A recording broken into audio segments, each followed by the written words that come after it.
Esse é um treinamento levado ou desenvolvido pela área de estudos da nossa Federação Espírita de Rondônia, hoje representada aqui por mim e pela Neima. Qual a origem da nossa preocupação que nos levou a pensar no estudo desse tema? É cada vez maior a quantidade de pessoas que chegam aos nossos centros espíritas com distúrbios psíquicos, assim como é cada vez maior a ocorrência de suicídio em nossa sociedade. Isso não é uma exclusividade do Brasil. O aumento nas taxas de suicídio tem sido um fenômeno global. Nós temos visto em vários países, inclusive nos países mais desenvolvidos, um crescimento nas taxas de suicídio. E esse crescimento que vem ocorrendo no período contemporâneo, ele tem sido marcado por uma mudança nas características das pessoas que cometem suicídio. Se antigamente o suicídio era mais comum entre os homens acima de 30 anos, nós temos visto, assustados, esta margem crescer cada vez mais, aumentar o índice de suicídio entre mulheres, entre adolescentes e até mesmo entre crianças. E então a equipe da área de estudo conversando, nós fomos percebendo que muitos dos casos de suicídio estão diretamente envolvidos à ocorrência dos distúrbios psíquicos. E percebemos também que nós, monitores dos grupos de estudo, não estamos ainda bem preparados para lidar com isso. Esse treinamento, é óbvio, não vai resolver todas as nossas necessidades, mas ele é um primeiro passo para nós nos familiarizarmos com o problema e buscarmos as melhores estratégias de enfrentamento. Porque geralmente as pessoas, quando chegam em uma casa espírita, mais cedo ou mais tarde vão aparecer no grupo de estudo. Mais cedo ou mais tarde vão procurar o grupo de estudo. É o momento no qual o monitor, muitas das vezes, fica totalmente perdido ao perceber que determinado integrante do seu grupo de estudo apresenta atitudes ou comportamentos distintos das atitudes e comportamentos do restante do grupo, e esse monitor, essa monitora não sabe como agir. Então a nossa ideia é fazermos um treinamento para entendermos melhor esta situação. E nós começamos nos propondo um raciocínio acerca do que é normal e do que é patológico. Porque se nós vamos falar dos distúrbios psíquicos, é fundamental entendermos esta diferença. Há muitos comportamentos que parecem normais. E parecem normais porque a maior parte das pessoas vê ocorrendo, aceita de boa maneira, foi naturalizado, as pessoas se acostumaram com aquilo, mas muitas das vezes são comportamentos patológicos. São comportamentos que indicam que aquela pessoa está com um problema de saúde mental, de saúde psíquica. E há outros comportamentos que nós olhamos, nos chocamos e parecem patológicos, e que se nós formos estudar a descrição destas patologias, eles não são verdadeiramente patológicos. Então, para as ciências do comportamento, há 3 elementos que são fundamentais para que nós possamos compreender e, principalmente, distinguir o patológico do normal: frequência, duração e intensidade. Um dos casos mais clássicos que nós conhecemos é o da depressão. Equivocadamente, as pessoas associam tristeza à depressão. Gente, ficar triste é da natureza humana. Faz parte da experiência de espíritos reencarnados em um mundo de expiações e provas se sentir triste. Às vezes os nossos planos fracassam, às vezes as nossas expectativas são frustradas. E é natural que nestes momentos nós nos sintamos tristes. Tristeza não é depressão. Porém, uma tristeza que vai se tornando extremamente frequente, duradoura. Há alguns especialistas que dizem tristezas e vontades de isolamento que duram mais de 10 dias entram no quadro da suspeição.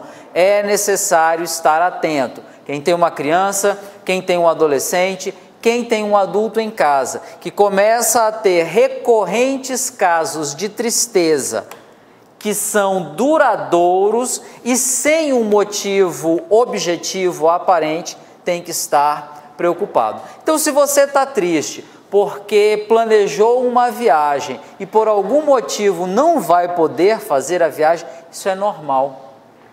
Se alguma pessoa da sua família faleceu, é normal ficar triste, é esperado que se fique triste. Agora, se uma tristeza se torna tão intensa, tão grande, a ponto de a pessoa que está triste começar a se afastar ou perder a funcionalidade do dia a dia, ou essa tristeza começa a se prolongar ou se tornar frequente, é um indicativo de que aquela não é mais uma tristeza normal, que aquilo pode estar indicando um estado patológico. A mesma coisa a ansiedade. Tenho um concurso, estou me preparando para o concurso, estou estudando, daqui a um mês é a prova. Todo mundo fica ansioso, ou a pessoa, ou o casal está gestante, e estão ansiosos com a chegada daquela criança. Isso é normal. As expectativas da vida produzem em nós ansiedade. Isso faz parte da vida, é comum, é saudável até. O problema é que se a nossa ansiedade é uma ansiedade frequente, ela é uma ansiedade tão intensa que cai o cabelo, que a gente começa a roer as unhas, que nós desenvolvemos estados de irritabilidade, briga com o filho, briga com a esposa. Então é um indício de que aquela ansiedade está adquirindo estados ou traços de patologia. Então há uma série de comportamentos psíquicos que, se eles são esporádicos, se eles são curtos, se eles não são duradouros, não são para nós um sinal de alerta. E isso acontece muito nos grupos de estudo, porque uma das peculiaridades de um grupo de estudo é que nós começamos a acompanhar a pessoa ao longo de um ano todo.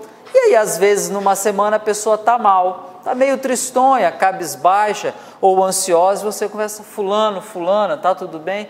Ah, eu tenho um trabalho da faculdade para apresentar essa semana e a nota é muito importante para eu conseguir um estágio, então eu estou muito ansioso, muito ansiosa. Totalmente normal. Daí a 10 dias a pessoa continua ansiosa. Fulano, fulana, você já fez o trabalho da faculdade? Já. E por que você continua nesta ansiedade, nesta agitação? A pessoa não sei. Opa!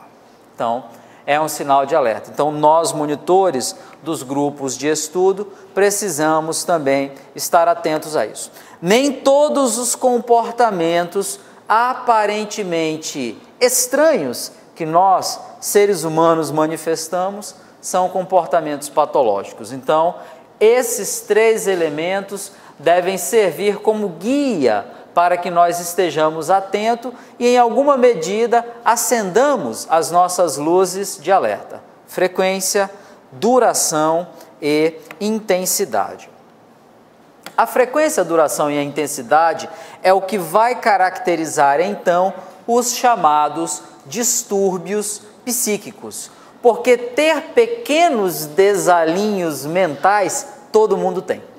É como diz a canção do Caetano Veloso, de perto ninguém é normal. Então, todo mundo tem aí as suas estranhezas, as suas pequenas manias, as suas maluquices. O que torna esses elementos do cotidiano patológicos configurando-os como distúrbios psíquicos. Então, é aquilo: a frequência, a duração e a intensidade. Para falarmos então dos distúrbios psíquicos, é importante nós conhecermos um pouquinho, mas só um pouquinho, do aparelho psíquico de cada um de nós. Quem melhor explicou e configurou o que é o aparelho psíquico humano foi o médico e criador da psicanálise, o austríaco Sigmund Freud. Ele pensou que nós, seres humanos, temos uma estrutura psíquica dividida em 3 partes que interagem constantemente entre elas, que é o id. Eu coloquei esse das aqui porque é a palavra que o Freud usou em alemão, e aqui é a sua tradução. O id, que é o isso, o ego, que é o eu, e o superego, que é o acima do eu. Mas a nomenclatura formal na psicanálise e nos estudos de psicologia aqui no Brasil é essa: id, ego e superego.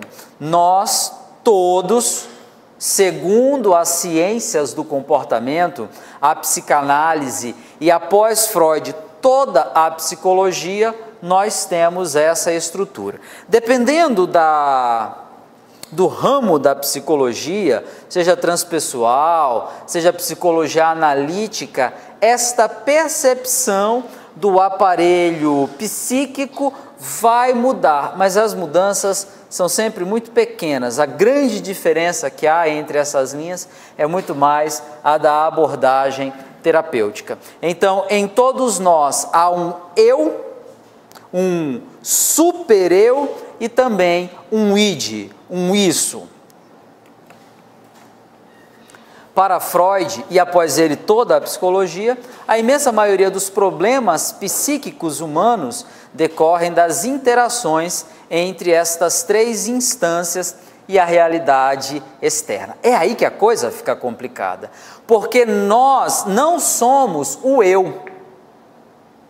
Dentro deste quadro proposto por Freud, nós não somos isso aqui. Nós somos a soma de tudo isso aqui.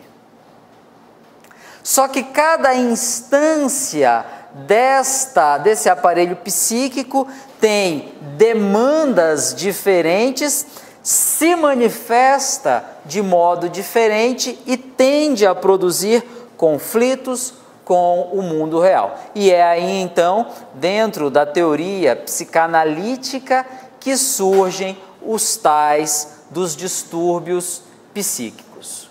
Vejam então. É como se o nosso aparelho psíquico fosse isso aqui.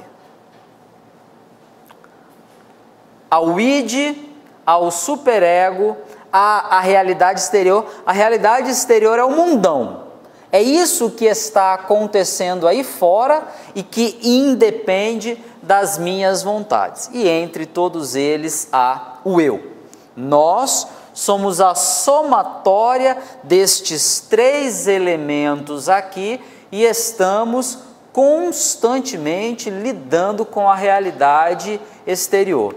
Vocês vão conseguir compreender o que são esses conflitos quando a gente pensa no bebê ou na criança, ali de 3 até 3 ou 4 anos. Ela, como nós, é uma somatória disso. Embora o seu aparelho psíquico ainda não esteja plenamente desenvolvido, especialmente esta parte. Mas a criança, ela tem uma dificuldade muito grande em reconhecer isso aqui. Muito daquilo que se passa na cabecinha da criança, como imaginação, como fabulação, para ela é real. Então, quando a realidade exterior faz exigências que se chocam com o mundo de fabulação dela, ela não dá conta.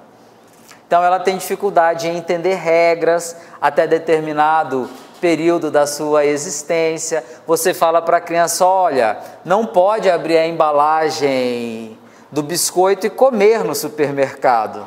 ela não entende o que é esta regra do mundo exterior. Hoje, para nós, é extremamente fácil lidar com isso, né? Ninguém aqui pega uma uva lá na gôndola do supermercado e come, porque aquele produto está sendo vendido. Então, você tem que pesá-lo para poder comer, senão você está, em alguma medida, defraudando o estabelecimento comercial. Vejam, são regras muito pequenas e que parecem banais, mas incrivelmente nós, adultos que somos, ainda temos dificuldades de lidar com elas. Coisas simples, por exemplo, seta no trânsito. A seta no trânsito, para quem está conduzindo, é uma necessidade do mundo exterior. O mundo exterior precisa que eu faça isso, sinalizando para os condutores que vêm atrás de mim para qual lado eu vou virar, e para que ele possa se posicionar e se precaver frente às possibilidades do trânsito. Mas nós, imersos no nosso mundo exterior, dirigimos como se não houvesse seta no carro. A gente só lembra dela quando o motorista diante de nós não a utiliza. Segundo essa teoria psicanalítica, quase tudo que se passa entre o id e o eu é inconsciente, nós não percebemos. E quase tudo que se passa entre o eu e o supereu, o superego, também é inconsciente. A verdade é que nós estamos, de alguma maneira, mergulhados dentro da inconsciência. O superego é a parte da instância psíquica humana que absorve as regras de civilidade, as regras sociais e passa a agir dentro de nós como a famosa voz da consciência. Dentro da teoria psicanalítica, o Freud desenvolveu isso em uma obra chamada Totem e Tabu. Ele explica que o ser humano, nos seus primórdios evolutivos, a partir de um trauma muito grande na relação com o pai, interiorizou a figura paterna de tal maneira que ela criou no homem, no ser humano, uma nova instância do aparelho psíquico. Então, o superego, aquilo que está acima do eu, faz o papel de consciência. É um elemento sensor do nosso comportamento, é sempre ele a dizer, não faz, está errado, vai te prejudicar, pior, vai prejudicar as outras pessoas. Todas as regras da sociedade, da civilidade, são absorvidas pelo superego e se tornam normas de conduta, de tal maneira que sempre, ou quase sempre, quando nós transgredimos estas regras, esse tal de superego nos acusa. É a nossa consciência. Em uma linguagem tipificada pela doutrina espírita, é a consciência. A consciência é aquilo que está acima da nossa própria personalidade e que cobra de cada um de nós um comportamento adequado com as normas sociais, com as propostas éticas que nós abraçamos para as nossas vidas. Mas, na perspectiva do Freud, da psicanálise, da psicologia de um modo geral, o superego, às vezes, age de um modo quase tirânico, criando proibições que vão espremendo cada vez mais o eu e principalmente este rapazinho aqui, o id, que alguns gostam de dizer que é o lado problemático daquilo que nós somos. Porque o id é o depósito de todas as nossas heranças passadas para a psicanálise, a herança dos nossos antepassados, aquilo que Freud chamou de filogenética, não ontogenética. Como se todas as experiências psíquicas dos nossos ancestrais tivessem virado uma herança que faz parte de nós, principalmente aquilo que foi superado.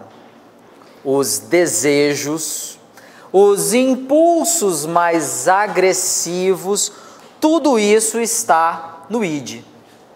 O id seria a casa, como alguns dizem, das pulsões, daqueles impulsos mais fortes, especialmente os impulsos no campo da sexualidade e os impulsos no campo da sobrevivência, mas não qualquer forma de sobrevivência, especialmente aquela sobrevivência mais antiga que a espécie humana conheceu, baseada na concorrência, na luta, baseada na guerra. Então, por isso, muitos dizem que essa daqui é a nossa, me perdoem a expressão, herança maldita. Que seria bom que nós conseguíssemos nos livrar disso daqui. Mas não é possível. O id, então, armazena todas estas heranças das humanidades pretéritas a nós. Agora vocês vão começar a entender qual é o nível da problemática. Porque o id, enquanto lar destes impulsos, quer se manifestar.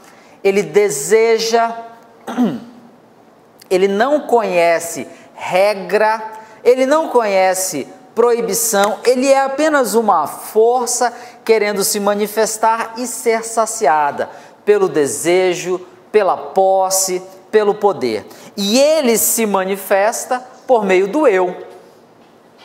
É como se o eu, o ego, fosse uma peneira que precisa filtrar, que precisa coar estas exigências do id. Mas ao mesmo tempo em que o id quer se manifestar, há uma pressão muito forte do superego para que não permita. É a nossa consciência nos dizendo, isso não cabe mais. É a nossa consciência dizendo, isso não está de acordo com aquilo que você escolheu para a sua vida. É a nossa consciência comprimindo, lutando contra o id para impedir os seus excessos. E no meio desta briga está o eu. Novamente, nós não somos o eu, somos a somatória de tudo isso. O problema é que é ali, no eu, que se manifesta o resultado de toda essa briga. É ele que deixa transparecer a angústia, é ele que deixa transparecer os sintomas dos chamados distúrbios psíquicos.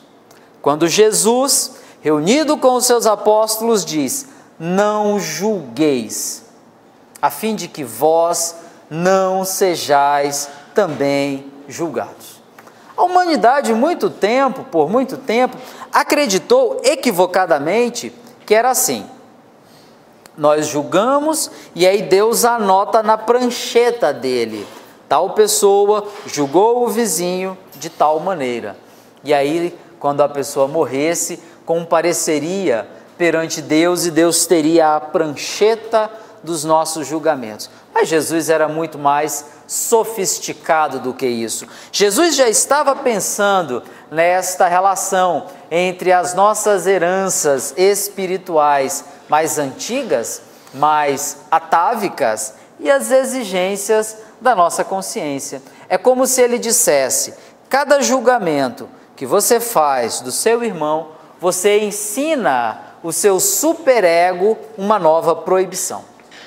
Quando você vê o seu irmão se acabando naquela panela de feijoada no sábado e olha e fala: que horror, parece um bicho comendo, você acaba de inscrever lá no seu superego uma nova norma de conduta.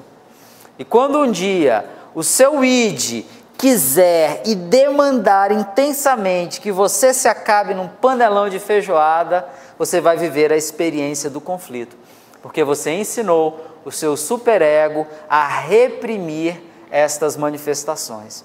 O Jung trouxe para o universo da psicologia uma outra visão muito interessante.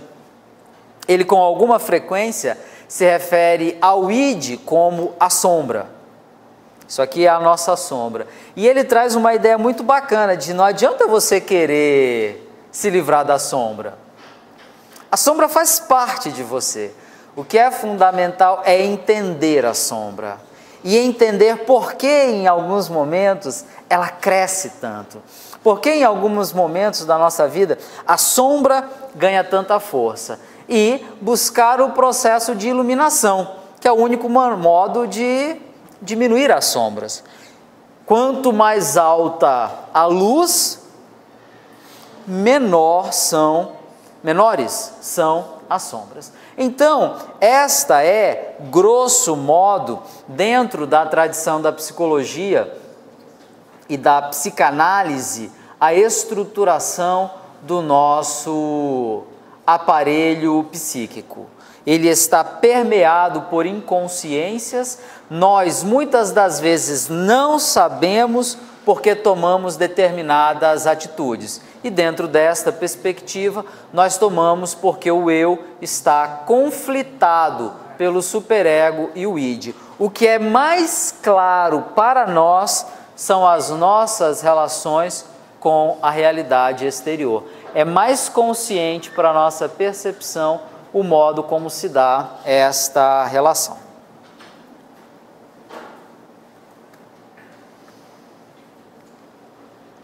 Então, nós, espíritos imortais, não somos o eu, mas o fruto de todo este complexo sistema. É por isso que evoluir é um negócio difícil, gente. Porque o processo evolutivo demanda de cada um de nós uma harmonização entre tudo isso. Porque não adianta matar as nossas pulsões. Não há perda no reino do Espírito. Nada que um dia o Espírito conquistou, que um dia ele adquiriu, se perderá. E as energias que nós armazenamos aqui são muito intensas. Elas fazem parte de nós, são uma conquista, não haverá perda delas. O fundamental é aprender a controlar estas energias e a direcioná-las. Inclusive, o próprio Freud falou disso por meio de um mecanismo que ele chama de sublimação. Ele diz que é possível que a energia do id não se manifeste apenas como libido e agressividade, mas que seria possível canalizar esta energia na forma das artes, dos esportes. Para nós espíritas, a vivência caritativa, a vivência da caridade junto ao nosso irmão, é um modo de canalizarmos estas energias e dar a esta força que nós construímos, que faz parte de nós, um direcionamento mais construtivo, porque viver a caridade demanda força. Viver caritativamente consome energia. Todo mundo que faz esforços cotidianos para aturar pessoas difíceis sabe disso. E aturar o irmão difícil é uma vivência da caridade. E com certeza alguém está fazendo esforços muito grandes para nos aturar também. Porque nós também somos seres humanos complicados. Isso consome energia. A ideia é que nós sejamos capazes de canalizar, então, estas energias. Um modo de entender esta relação é mais ou menos isso aqui. O id diz, eu quero, e eu quero agora. E ao mesmo tempo o superego está dizendo, você não pode, não pode. E a luta que surge entre os dois vai pesar sobre essa instância, que é racional, que é dialógica, que é capaz de diálogo, que é capaz de razão. E aí caberá ao ego buscar uma alternativa que em alguma medida pacifique os dois. Vejam como isso em alguma medida representa a criança. A criança, quando diz eu quero, o eu quero da criança é sempre imediato. Eu não quero para amanhã ou depois de amanhã. Eu quero agora. Porque na criança, essa instância psíquica ainda não está plenamente desenvolvida. Um dos papéis da educação é justamente desenvolvê-la na criança.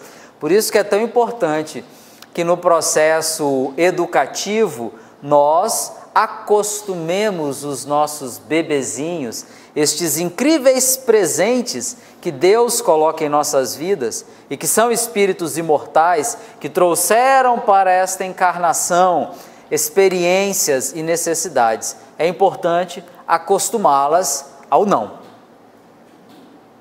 O Freud trabalha no desenvolvimento de sua obra as consequências danosas do ser humano que não desenvolveu o superego. Ele é só essa exigência constante e o canal por onde ela se filtra. Então, nós vivemos constantemente esta disputa.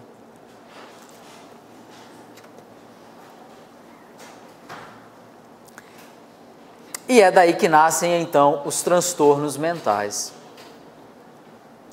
Os transtornos mentais são as condições caracterizadas por alterações mórbidas do modo de pensar ou do humor, ou por alterações mórbidas do comportamento associadas à angústia expressiva ou deterioração do funcionamento psíquico global. O atrito que pode surgir entre estas duas instâncias, essas três instâncias do comportamento, pode causar em nós distúrbios psíquicos. A incapacidade do eu lidar com as demandas do id, lidar com as pressões do superego, pode causar transtornos psíquicos. Na tradição psicológica, esta é a principal fonte dos distúrbios psíquicos. O conflito que surge entre estas três instâncias da personalidade. Embora haja também a possibilidade de adoecimento mental em decorrência de problemas biológicos que produzam deterioração do aparelho psíquico. Uma pessoa que sofre alguma espécie de acidente cerebral pode desenvolver algum transtorno mental em função de lesão cerebral. Não apenas, então, os conflitos que surgem ou podem surgir entre as instâncias psíquicas. Ok? Podemos continuar? Então vamos lá. Esses transtornos mentais mais comuns, ou os transtornos mentais mais comuns, são esses aqui: a neurose, a psicose e a perversão. Para a psicanálise, para Freud, todo ser humano é, em alguma medida, neurótico. Todo mundo. Alguns se tornam neuróticos em estados patológicos e outros conseguem manter as suas neuroses sob controle. Então, a neurose é o resultado de um conflito entre o ego e o id, ou seja, entre aquilo que o indivíduo é, a sua herança pretérita, com aquilo que ele desejaria ser. O superego cria uma imagem de comportamento. Você deve ser uma pessoa ética, correta, obedecer às leis, amar a sua família, amar o seu país, ser um bom vizinho. As demandas e as exigências do superego são sempre muito volumosas. Mas, ao mesmo tempo, há um passado ontogenético, uma herança da espécie humana, e nós somos espíritas. Nós sabemos que há o nosso passado espiritual. E não tem como jogar passado espiritual fora. Há esse conjunto enorme de exigências do superego e ao mesmo tempo a nós, com o nosso passado espiritual. Resultante do choque entre esses dois, surgem as neuroses. Para Freud, a neurose é sempre uma válvula de escape. Quando o ego não aguenta mais a pressão desta luta, ele cria uma válvula de escape. E aí essa válvula é igual a válvula da panela de pressão. Você tem aquele negócio lá em pressão e aquela válvulazinha vai diminuindo a pressão. Para o Freud, a neurose é essa válvula. Ela esvazia ou diminui as pressões internas decorrentes do conflito psíquico. Então, muitas das vezes, a neurose é um medo do escuro, a neurose é uma pequena compulsão alimentar, a neurose, outras vezes, é um bloqueio afetivo, um bloqueio sexual, são modos que o complexo psíquico encontra para aliviar essa pressão, mas sempre denotam necessidade de auxílio, porque quem sofre isso sabe o quão difícil é lidar com estas situações. O outro é a psicose. Ela é também um conflito, porém agora entre o ego e o mundo externo. A psicose, ela geralmente surge quando o id triunfa sobre o superego. Enquanto os dois estão lutando, tem a neurose. Quando o id domina o superego e essa luta diminui, geralmente se estabelece a psicose. A psicose é um indício de que as nossas heranças passadas nos dominaram. E aí, esta reencarnação, que deveria ser o ponto de inflexão, o ponto de virada espiritual, começa a ser comprometida, porque ao invés de mudarmos as coisas, nós começamos a repeti-las. Então, os comportamentos violentos do passado, as estratégias traiçoeiras nas disputas pelo poder, nas disputas pelos bens econômicos, tudo isso é um indicativo de que o nosso passado espiritual está triunfando sobre as nossas programações para esta existência. Esta é a psicose. Nem toda psicose torna o indivíduo um assassino, tá? Vocês vão ver muitas pessoas que sofrem de graus diferentes de psicopatia, se comportando de um modo aparentemente normal dentro da realidade. E muitas das vezes passa bem despercebido, mas quando a gente olha com mais cuidado, a gente percebe que isso não pode ser normal.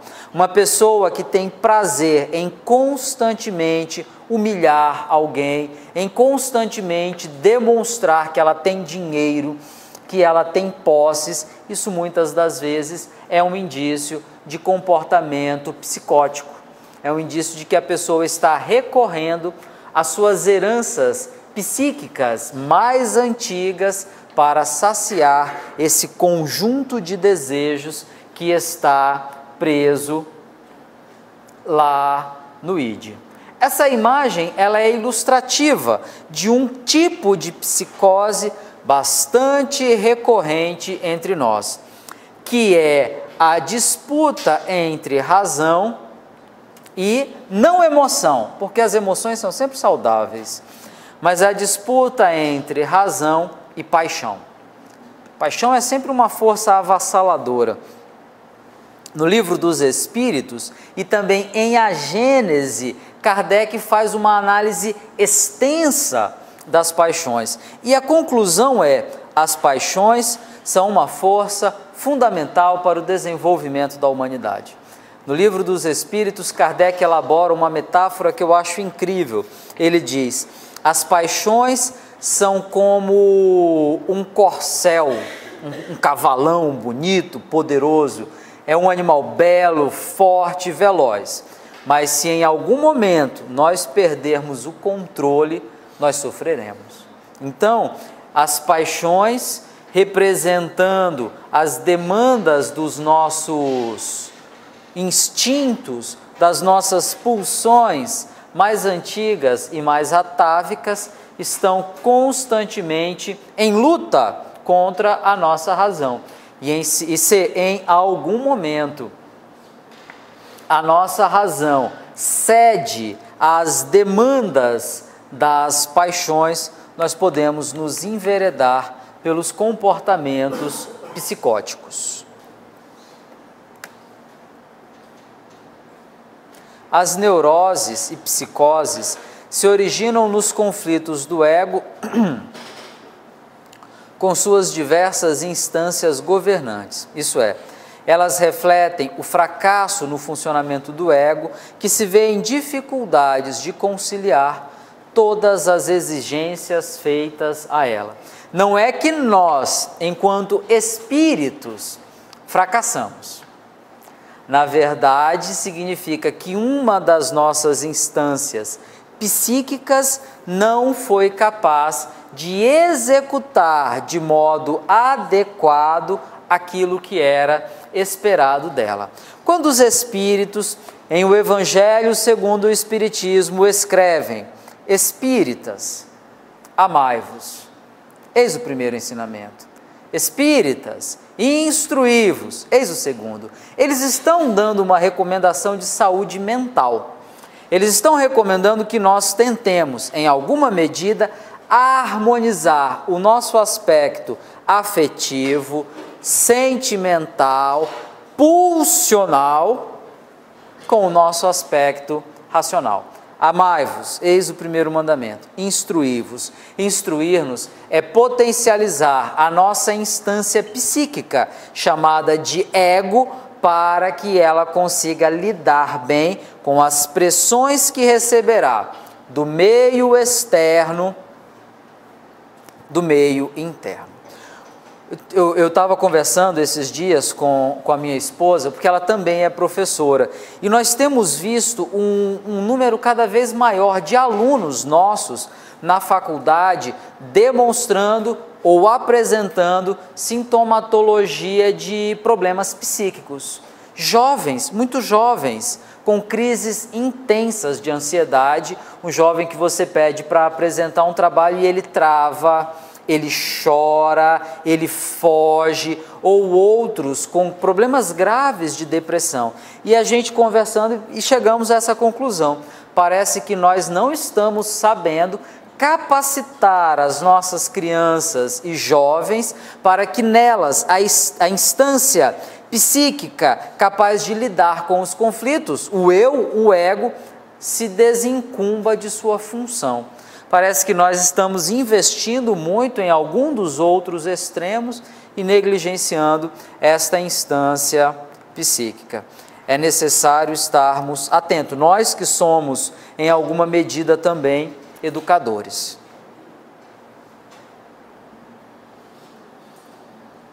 Conhecem esse desenho aí? Esse livro?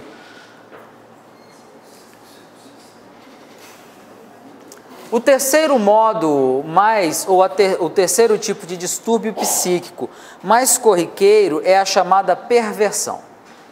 Ela pode manifestar-se fenomenologicamente de maneiras distintas e os comportamentos são agrupados em categorias diversas, entre elas, por exemplo, exibicionismo, fetichismo, masoquismo, sadismo e voyeurismo. Tudo isso são exemplos de perversão. E a cada um desses nomes atribui-se um transtorno distinto, e esses transtornos estão agrupados na categoria de parafilias, que por sua vez estão agrupados na categoria dos transtornos sexuais. A perversão, na imensa maioria das vezes, está associada à vontade de causar ou sofrer dor nas relações com os outros seres humanos. Esta obra espírita é um verdadeiro tratado de como a perversão, enquanto distúrbio mental, age na vida de uma pessoa e como os distúrbios mentais estão associados aos processos obsessivos. A Neima vai tratar disso mais adiante, mas não há... Joana de Ângeles é categórica a esse respeito. Não há distúrbio mental sem processo obsessivo. André Luiz, em especial, no seu Missionários da Luz, fala a mesma coisa. O André Luiz trabalha com alguns casos de distúrbios mentais e sempre associado a eles o processo obsessivo. E esse livro é incrível, porque ele acompanha o caso de um sacerdote católico que sofre de uma perversão bastante conhecida em nossa sociedade, infelizmente, que é a pedofilia, e mostra como ele, tentando saciar a própria perversão, é também alvo e instrumento de espíritos altamente descomprometidos com o bem e totalmente comprometidos com o mal, com a vingança e com a perseguição. No capítulo das parafilias, nós vamos ver um pequeno detalhe. No nosso país, a maior parte das perversões não é considerada crime, mas outras são consideradas crimes. Então, em nosso país, a pedofilia, que é uma perversão, é considerada crime, mas outras formas de perversão, como sadismo, masoquismo, voyeurismo e fetichismo, não são consideradas crimes, mas as tais das parafilias, algumas são consideradas crimes. Eu realmente não vou entrar na descrição do universo das parafilias, porque só a descrição já é um pouco perturbadora. Mas se alguém quiser depois estudar, lá na Wikipédia tem a lista completa das parafilias e como o DSM, né, que é o Cadastro de Doenças Psíquicas, trata cada uma delas.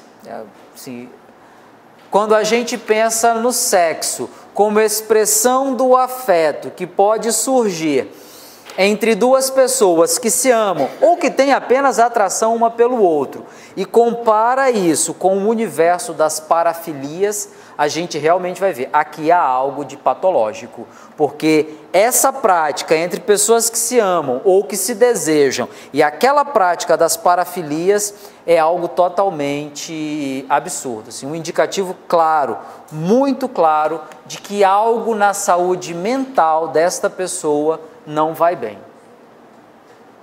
Numa linguagem popular, o perverso é um mal intencionado. O perverso se dá o direito de transgredir a lei. Esse é um outro ponto, então, fundamental. Nem toda perversão tem característica sexual, mas toda perversão tem característica de degradação da pessoa.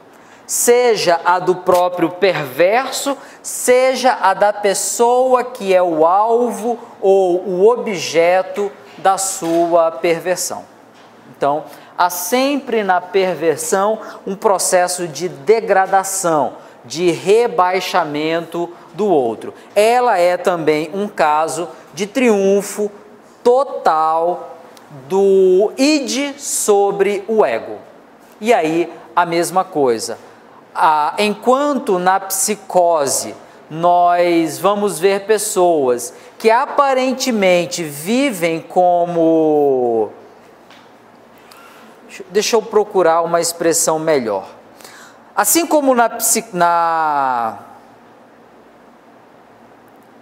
psicose a pessoas que têm comportamentos psicóticos e vivem normalmente e a gente não percebe, há pessoas que têm comportamentos perversos na sua intimidade e nós não percebemos. Aliás, essa é uma outra dica muito importante. É triste, mas é necessário que estejamos atentos. Atentos ao desenvolvimento das nossas crianças, pois elas podem dar indícios de perturbações psíquicas que precisam de acompanhamento e de tratamento, crueldade com animais, por exemplo, uma criança que pega uma lagartixa e desmembra, ou pega um gato e arremessa o gato, isso é um sinal de alerta. Crianças com altos índices de agressividade, criança que com grande frequência manifesta vontade de estrangular os colegas, tudo isso são indicativos. Mas também, em especial no caso das perversões, crianças que em uma idade muito precoce desenvolvem hábitos de masturbação. Masturbação é comum, mas ela tem fases de eclosão. Crianças que fazem isso em idade muito precoce, ou que fazem isso se ferindo ou ferindo colegas, é um indicativo de comportamento perverso surgindo. E aí, infelizmente, quando isso acontece em crianças, na imensa maioria das vezes, há histórico de abuso sexual dessa criança. Por isso, a gente tem que estar muito vigilante às nossas crianças. Quando uma criança começa a demonstrar comportamentos de aversão intensa a adultos, a determinados lugares, é um sinal de alerta. Cabe aos pais, cabe aos educadores, os evangelizadores da infância, os evangelizadores da juventude, estar alerta a esta criança. Se houver canal de diálogo, conversar com os pais, especialmente porque na maior parte das vezes os abusos sexuais da criança acontecem dentro de casa. É muito triste ter que lidar com isso, mas é importante nós lidarmos com isso para garantir a saúde das nossas crianças e a saúde psíquica da nossa sociedade. Os neuróticos funcionam psiquicamente adequando o ego às exigências do ambiente, recalcando conteúdos conflitantes e angustiantes. Então, ele finge não ter esses desejos e recalca. Porém, isso é uma regra básica do universo psíquico. Tudo o que é recalcado vai reaparecer. Então, um desejo, uma frustração, uma dor que é recalcada, em algum momento ela vai reaparecer. Sabe aquele hábito antigo de dizer, principalmente para os meninos, para de chorar, homem não chora. E aquilo é um sentimento, e o sentimento naturalmente promove reações fisiológicas. E a gente bate na criança, no menino, para o menino não chorar, ou a menina está brincando com um carrinho, bate, isso não é brinquedo de menina. Eu tenho um amigo que a filha dele gostava muito de brincar com carrinhos. E a mãe desse amigo falava, olha, cuidado, a fulana está brincando com brinquedos que são de menino. Aí ele, mãe, dá uma olhada nesse carrinho, o carro faz barulho, anda sozinho, corre, você põe pilha. E essa boneca velha? A boneca é totalmente desinteressante, então é natural. E todas essas atitudes que vão comprimindo as manifestações naturais dos nossos sentimentos vão sendo comprimidas e em um dado momento elas vão eclodir como neuroses, como medo, a criança que passa a ter fobia de dormir sozinha, fobia do escuro, tudo isso. No psicótico, o ego fica à mercê do id, sujeitando-se a ele, rejeitando a realidade, apropriando-se de uma realidade substituta, onde ocorreriam as alucinações e os delírios. Caso comum de como isso ocorre na psicose é o famoso caso do delírio persecutório. A pessoa chega a um nível de desenvolvimento da psicose que ela passa a acreditar que alguém a está perseguindo. Gente, olhem à sua volta no trabalho e vejam quantos colegas de trabalho acham que o chefe persegue. Ah, mas persegue mesmo. Mas por quê? Não, ele fica pedindo para eu fazer as coisas. Óbvio, ele é o chefe. Então, isso é mais comum do que nós imaginamos, esse delírio. Outro delírio comum e que passa muito despercebido, porque é difícil realmente percebê-lo. Às vezes, as pessoas com as suas atitudes nos ferem. É um delírio achar que elas estão agindo deliberadamente para nos ferir. Na imensa maioria das vezes, a pessoa não está nem aí para a gente. Ela nos feriu porque é um cavalo, porque ela não se preocupa com ninguém. Ela vive a patologia do egoísmo, mas ela não está deliberadamente querendo me prejudicar. Mas nós, manifestando micropsicoses, achamos que ela está me mirando. Ou, por exemplo, a mania de que as pessoas estão nos encarando. Tinha um rapaz que estudava comigo na faculdade e ele andava no corredor. Se alguém fizesse assim e olhava para ele, você está me encarando por quê? O que eu te fiz?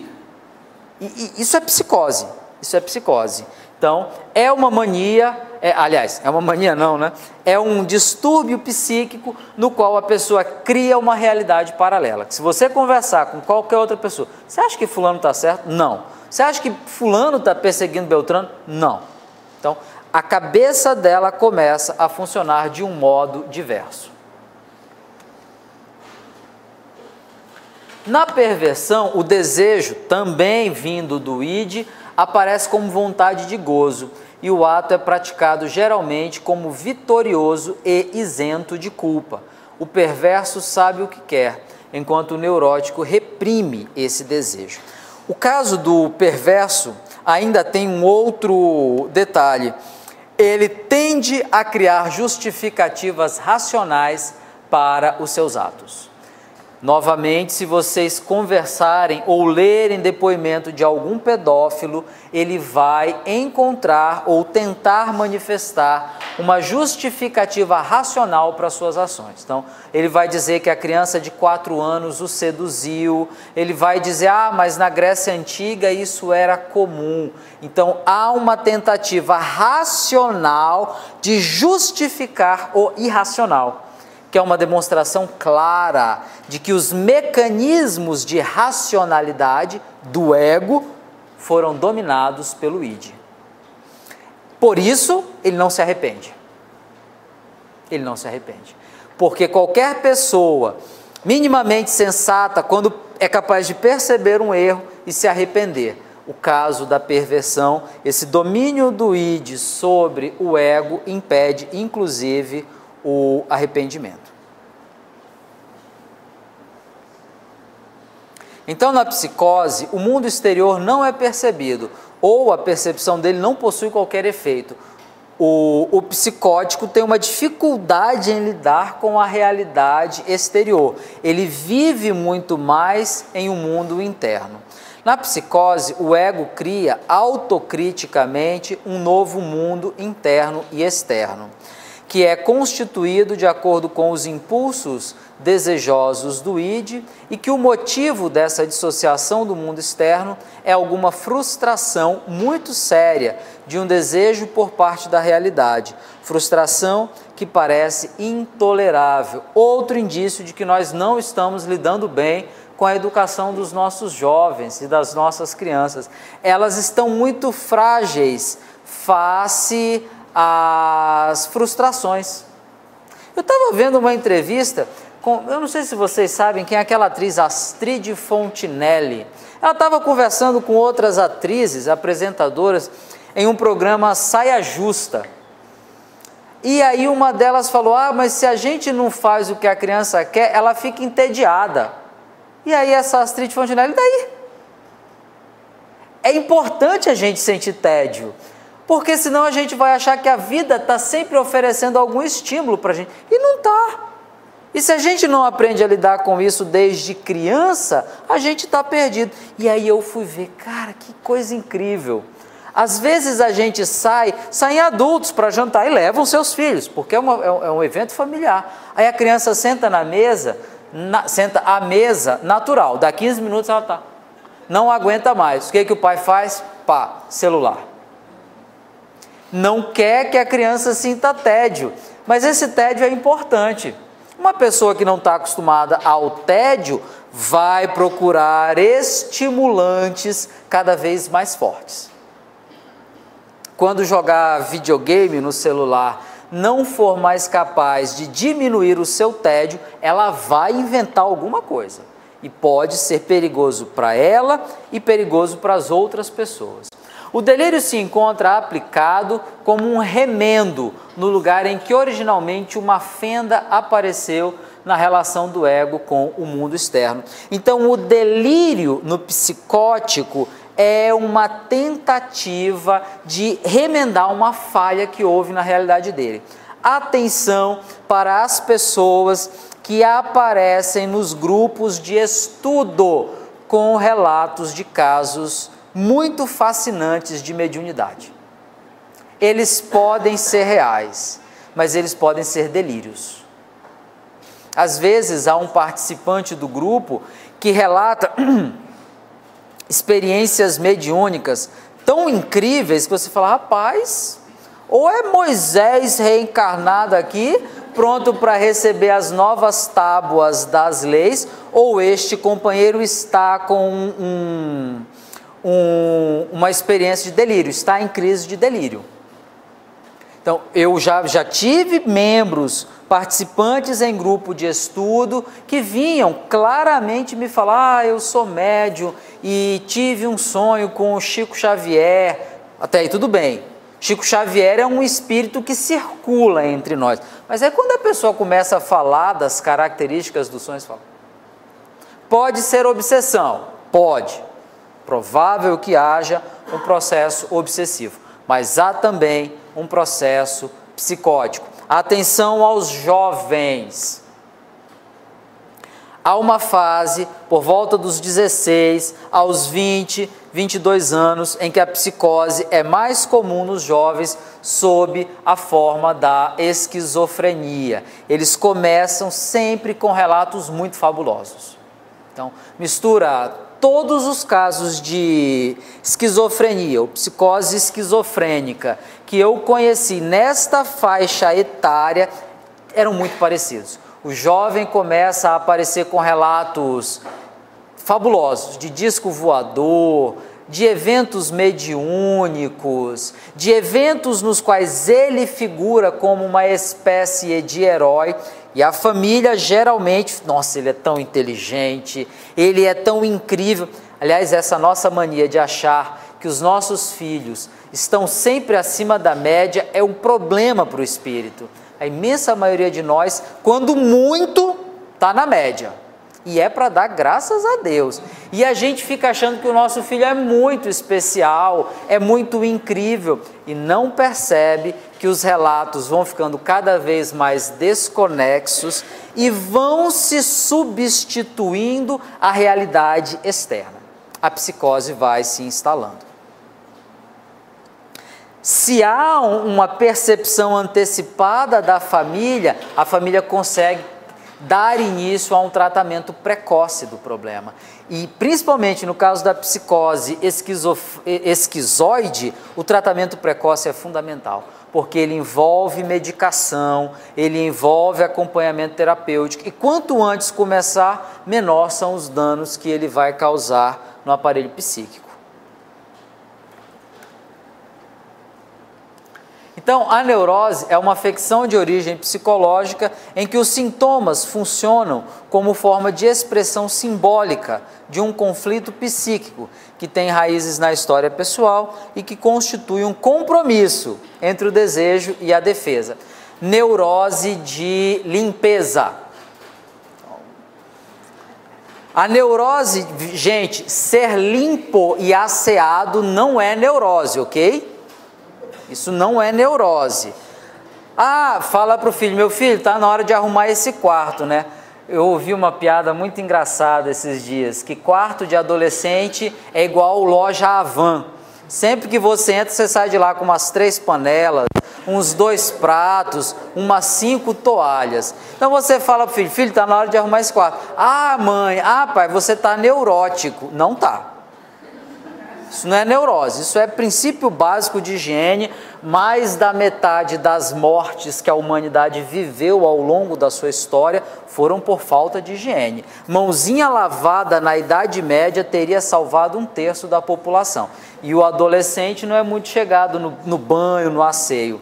Mas a neurose de limpeza, ela consiste em limpar, alguém passou o dedo, não sujou. A pessoa pega um paninho e vai limpar.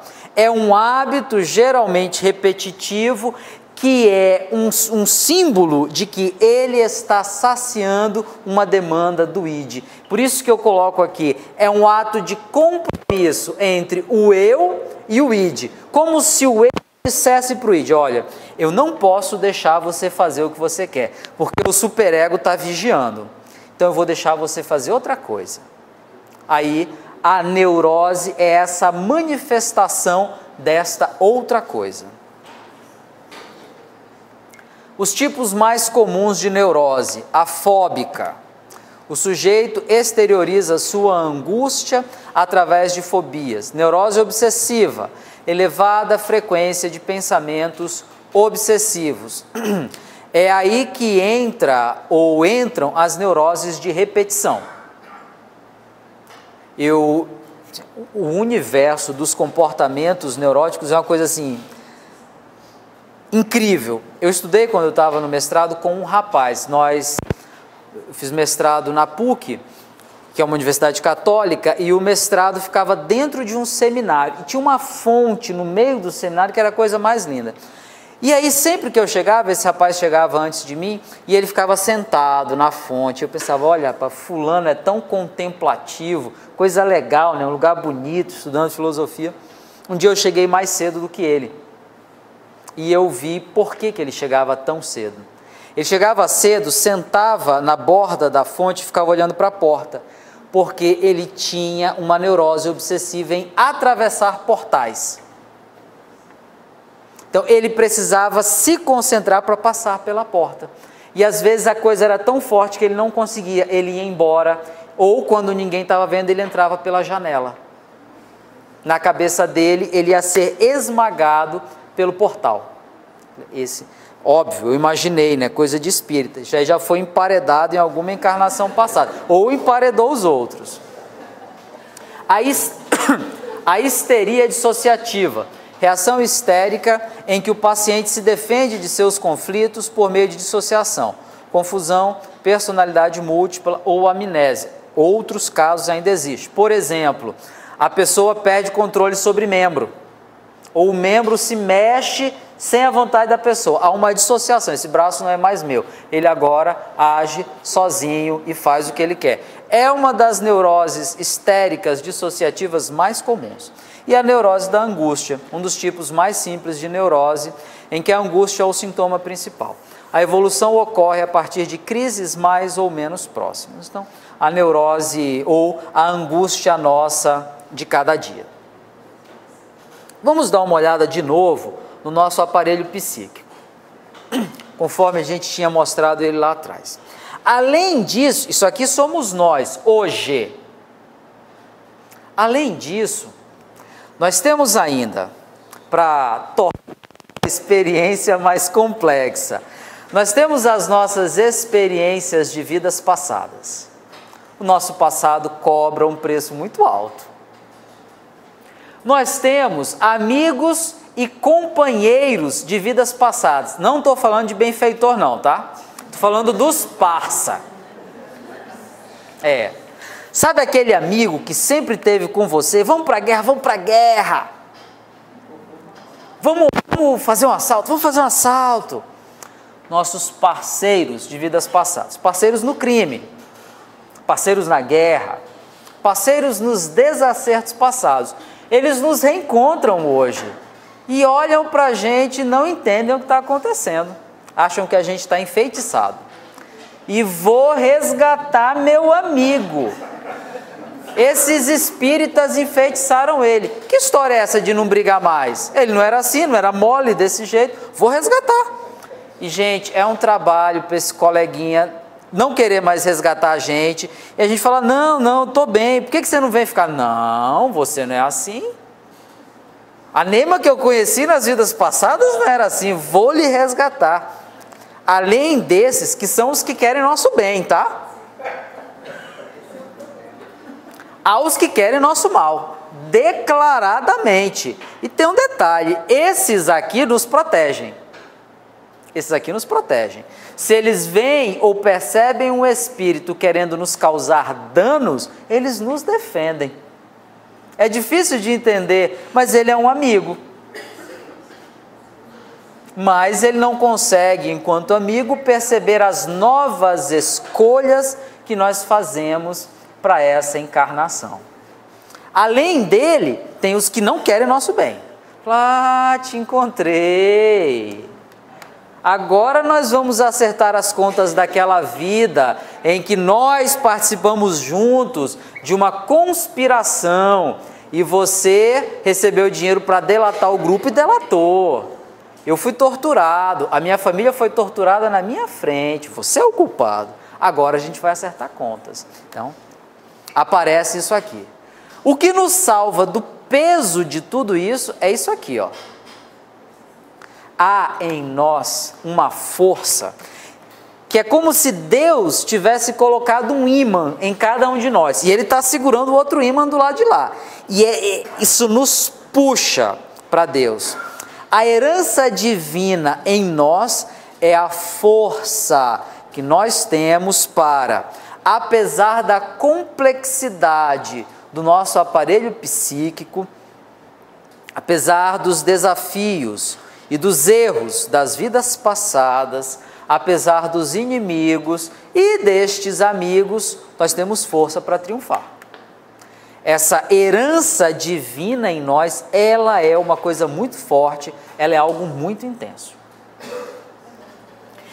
É tão impressionante que a gente está afogado em meio a tudo isso. Misericórdia, não aguento. Basta uma oração. Basta uma oração e essa energia começa a borbulhar dentro de nós.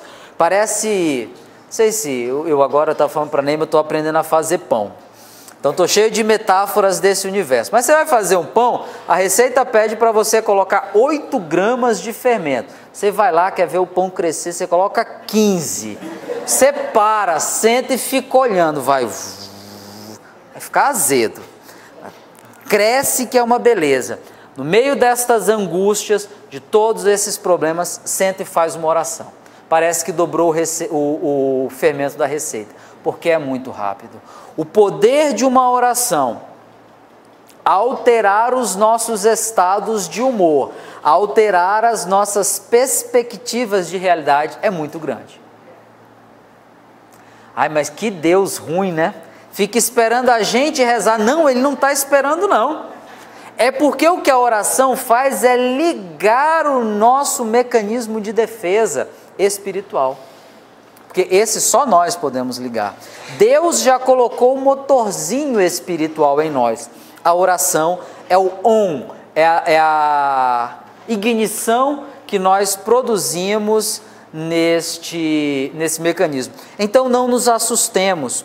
Há um conjunto muito grande de problemas, mas o ascendente divino é maior do que qualquer um deles. E, por que estamos falando isso?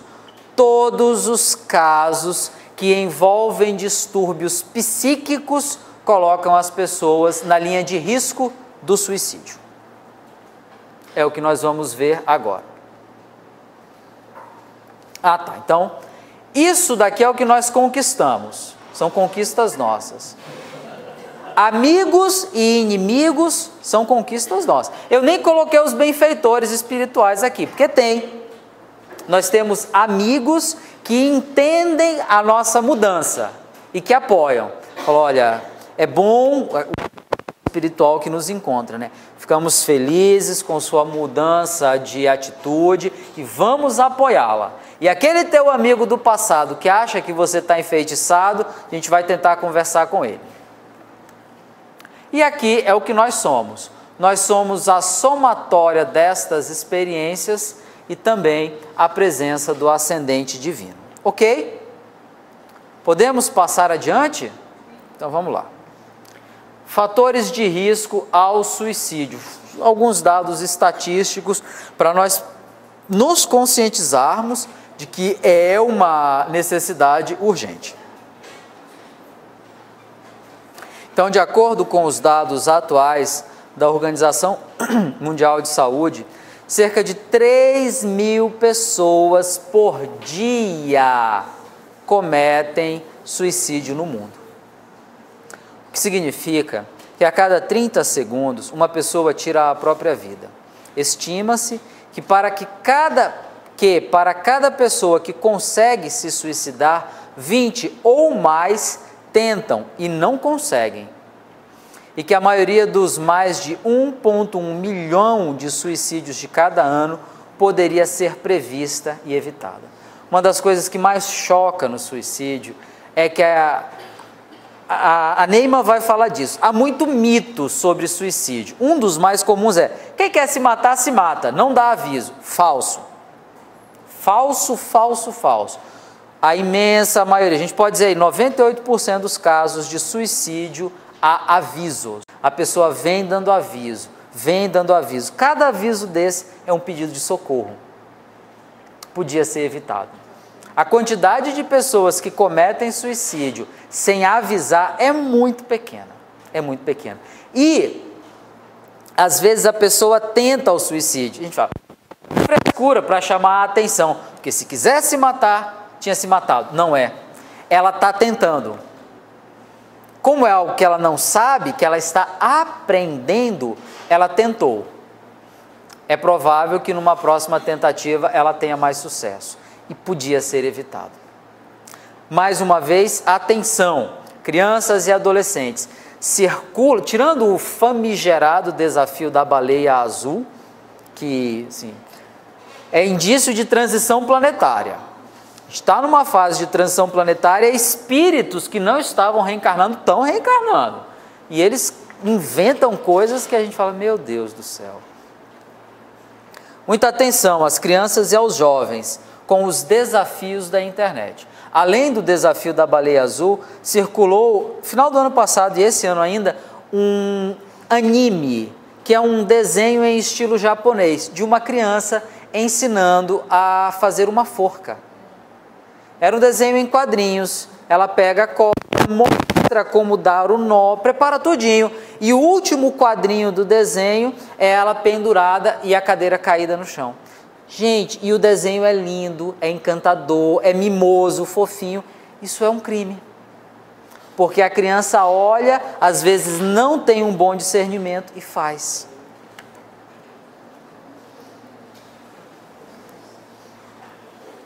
Alguns dados sociodemográficos. Os principais números ou os principais suicidas, homens, entre 15 e 35 anos, depois, acima de 75. Estratos econômicos extremos, muito ricos e muito pobres, desempregados. Isso daqui aumentou na Europa, nos Estados Unidos, aqui no Brasil, nos últimos 10 anos, por conta da crise econômica, aumentou muito o índice de suicídios. Pais e mães de famílias que se viram desempregados e sem perspectiva de serem recolocados no mercado de trabalho, cometeram suicídios. Aposentados. A aposentadoria é um sonho, né? Ah, vou me aposentar, prepare. Eu já nem falo mais nisso, nem daqui para lá vai ter acabado. Mas quem ainda corre esse risco, se prepare para a aposentadoria.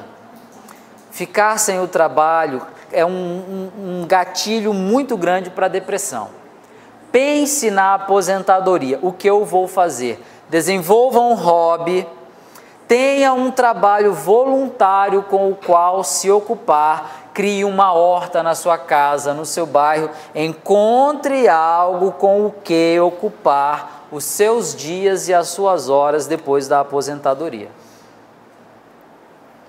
isolamento social, solteiros ou separados, os separados em especial durante períodos de separação e divórcio, há grandes índices de suicídio. Eu coloquei solteiros aqui, mas é um tipo muito específico de solteiro, a figura do solteirão ou da solteirona.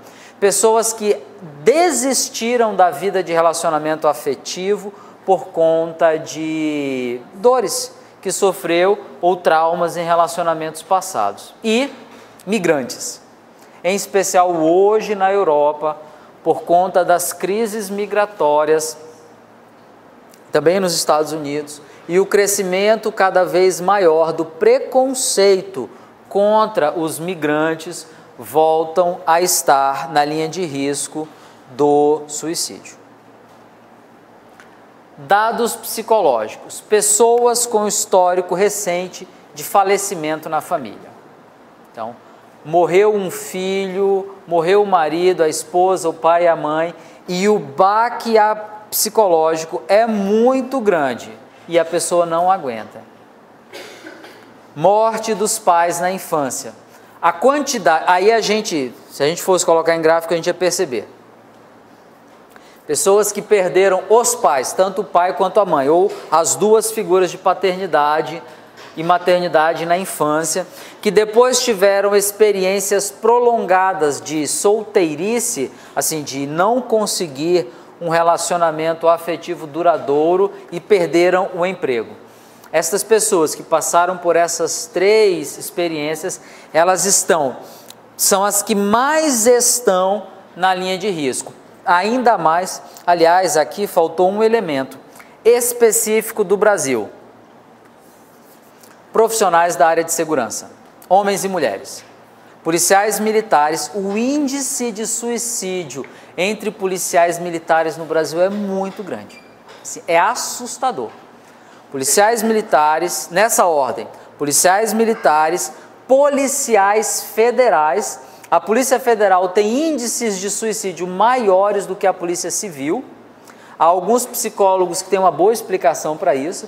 O sujeito planejava um futuro profissional muito bom, passou em um concurso muito difícil e achou que isso ia dar a ele a chance de passar em outro, e não conseguiu.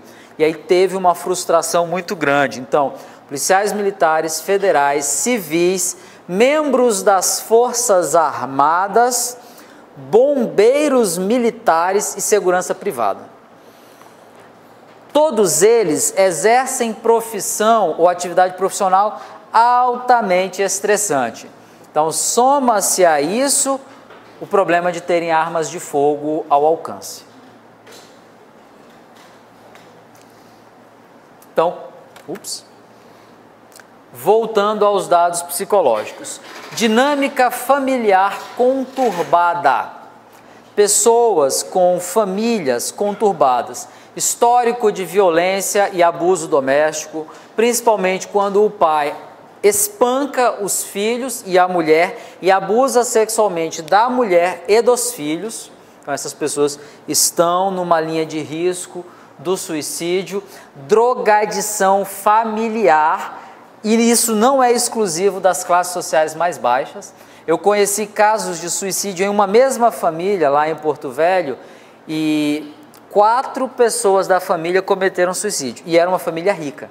E aí eu conversando com um rapaz quase da minha idade, à época, ele falou: cara, na minha família se cheirava cocaína na mesa do café da manhã. Então, um nível de perturbação familiar tão grande que as pessoas perdem a expectativa de vida.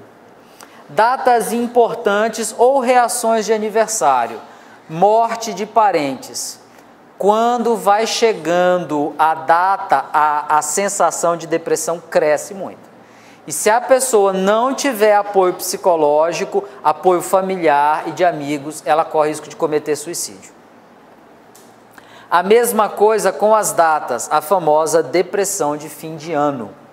Isso não é frescura, isso é muito real. A quantidade de pessoas que se sentem depressivas no Natal e no Ano Novo é muito grande. E a ocorrência de suicídio no Natal e no Ano Novo também é muito grande. Em especial, aí a gente tem o somatório das realidades, né? Pessoas que perderam os pais na infância, então ela vê e idealiza uma experiência de festa de fim de ano. E aí ela percebe que não tem porque perdeu os pais. Então isso piora a percepção da dor. Personalidades com traços significativos de impulsividade. A pessoa age de modo impulsivo, se arrepende, fica morrendo de vergonha, não aguenta o peso da vergonha, comete suicídio. Agressividade e humor lábil, humor flutuante. Então, são também quadros psicológicos que colocam a pessoa mais próxima da linha do suicídio. E há casos clínicos que também estão muito associados a suicídio. Doenças orgânicas incapacitantes. A pessoa é jovem, tem total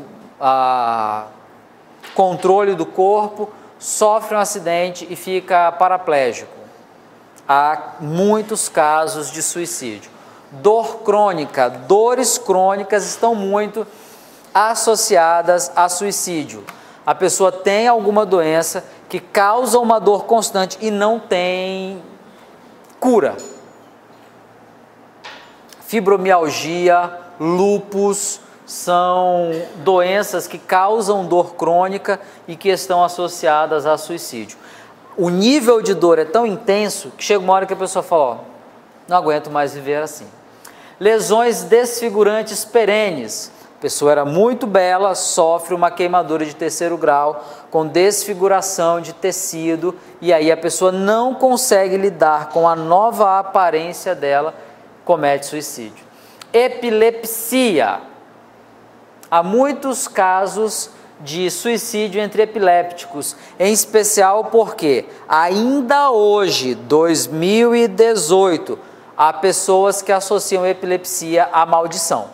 Fulano foi amaldiçoado. Isso é muito antigo. E outro, o epiléptico sente constantemente uma vergonha das convulsões. Então aquilo causa um quadro de embaraço e de vergonha, que primeiramente faz com que ele se afaste da sociedade, ele não sai com medo de ter um ataque, ele fica sempre isolado e aí isso só vai agravando o quadro. Trauma medular, então a pessoa que tem uma fratura na medula e perde o movimento ou os movimentos dos órgãos. Neoplasias malignas, câncer. A pessoa tem câncer, acha que a vida acabou, que não tem mais o que fazer, e aí, para não passar por todo o processo doloroso, comete suicídio. E por fim, AIDS. Esse daqui tem diminuído muito aqui no Brasil por conta do tratamento que a rede pública disponibiliza, que tem aumentado muito o prazo de vida das pessoas que têm o vírus e manifestam a doença.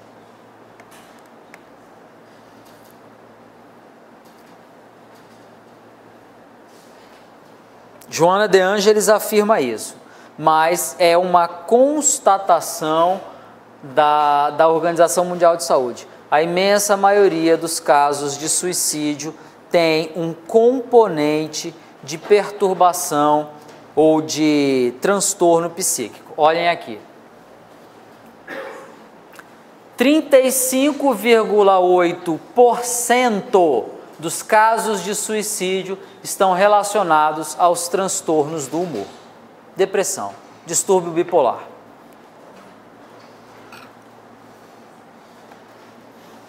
– 22,49% ao uso de substâncias, tanto as drogas lícitas quanto as drogas ilícitas e o álcool, que é uma droga lícita, não é? Esquizofrenia, 10,6%. Transtorno de personalidade. Aí a gente vai vendo, ó, transtornos mentais orgânicos, transtornos psicóticos, de ansiedade, transtornos de adaptação, outros diagnósticos do eixo 1 do MDE. MDE é uma outra classificação de doenças psíquicas. Então vejam, de todos os casos de suicídio estudados, apenas 3,2% não tinham histórico de casos de doenças psíquicas. Por isso é tão importante nós estudarmos essas doenças no centro e nos atentarmos para os comportamentos que podem indicá-las para que nós possamos auxiliar. Para nós encerrarmos, os dois principais fatores de risco para o suicídio são história de tentativa de suicídio. Quem tentou uma vez, muito provavelmente tentará outras, se não for auxiliado, e transtornos mentais. Então nós precisamos estar atentos aos transtornos e tirar das nossas mentes aquela lenda que diz que quem quer se matar não manda recado, porque as pessoas dão aviso e estão pedindo ajuda. Ok? Vamos fazer uma pausa agora? E aí a gente continua então depois do nosso intervalo.